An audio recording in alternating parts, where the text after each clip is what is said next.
किसान भाइयों, ये करीबन 5 बीघे नंबर है इस गन्ने से उरे, और ये 2 परिवारों का खेत है। फिर कई लड़के हुए, उन आपस में बट गया, लेकिन इनकी मेहनत देखिए आप। एक ने तो यहाँ मटर बो दी, ये देखियो कितनी अच्छी खड़ी है।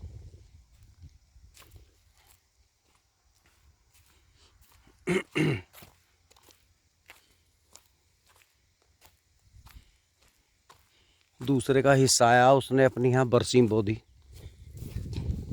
मटर भी काम आएगी, इसे पका भी सकते हैं। और ये बरसीम है, चारा काम आ रहा है। इन्होंने आगे इसमें प्याज बो दी, ये देखिए कण लगा दिया। इतने हिस्से में प्याज बो दी गई है।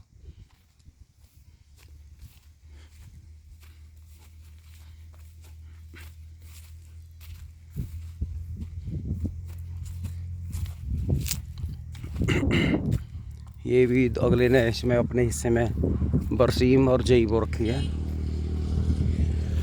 ये हरा चारा है इनका अपना, सबका अलग अलग हरा चारा बोया हुआ है।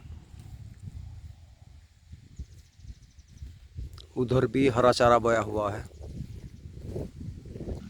शायद कुछ हिस्से में प्याज बो रखी है। यहाँ ये प्याज बोई हुई है।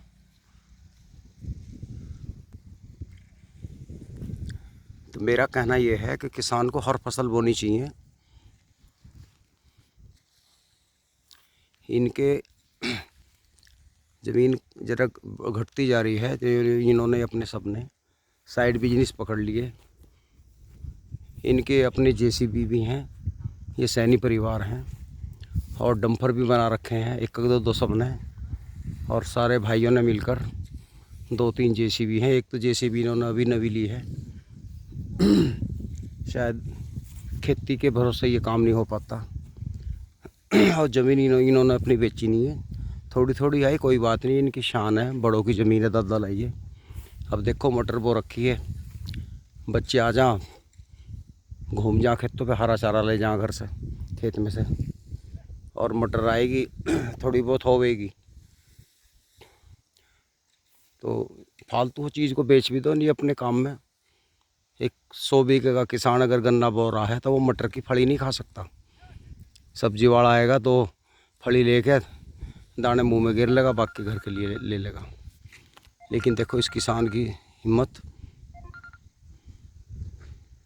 तो मेरा निवेदन ये है कि किसान को थोड़ी बहुत हटके भी चीज़ बोनी चाहिए, जैसे मटर हो गया, प्याज होगी, बरसीम है, इसमें साग भी है, वगैरह वगैरह। किसान भाइयों, यो 1 एकड़ ज़मीन और भी है इनकी, दूसरी तरफ है चक, ये सड़क पे चक है इनका।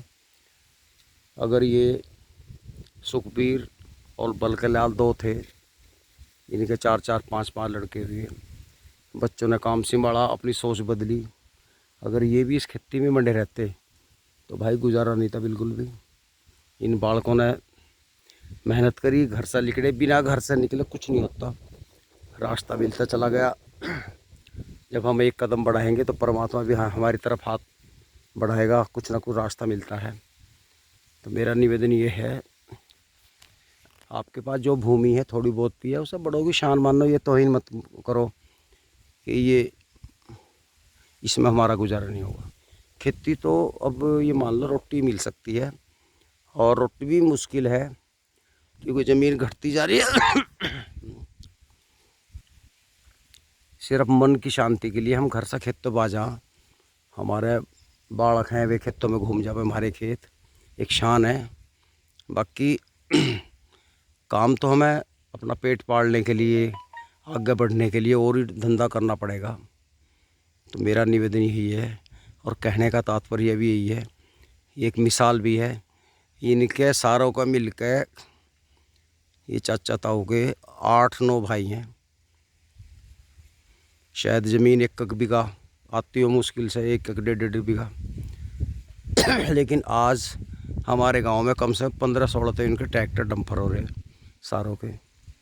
और भैया जी पीछे एक इन्होंने नई जेसीबी निकलवाई, 2-3 पुरानी भी दिखे हैं शायद इनके। बालक अपने पे हिल्ले पे लग रहे हैं, किससे राड़नी भीड़नी।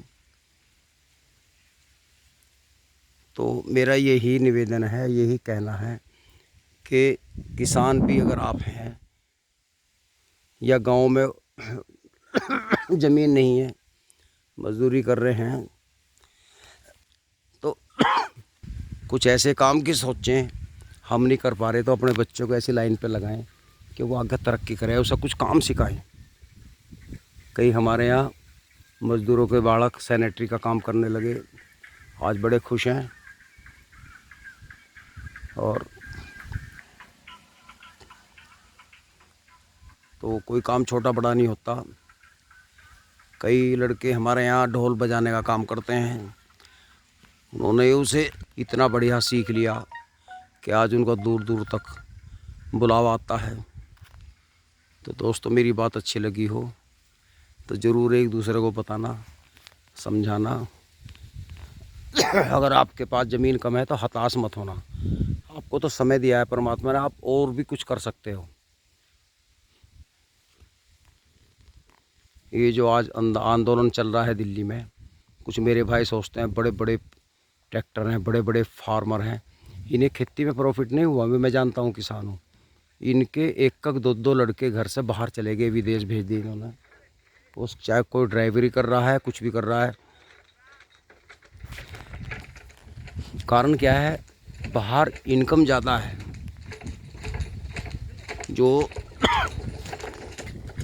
जो लड़का बाहर चला गया, इंजीनियर है, उन्हें बाहर अमेरिका, लंदन वगैरह वगैरह या कनाडा चला गया, तो उसने वहाँ पैसा कमाया और उसने यहाँ अपने घर भेज के ज़मीन खरीदी, ट्रैक्टर अच्छे बनाए, मॉडिफाई गाड़ियाँ बनाई, उन्होंने अपने काम बना लिए। भैया मुझे ठंड लग गई थी इसलिए खांसी हो रही है।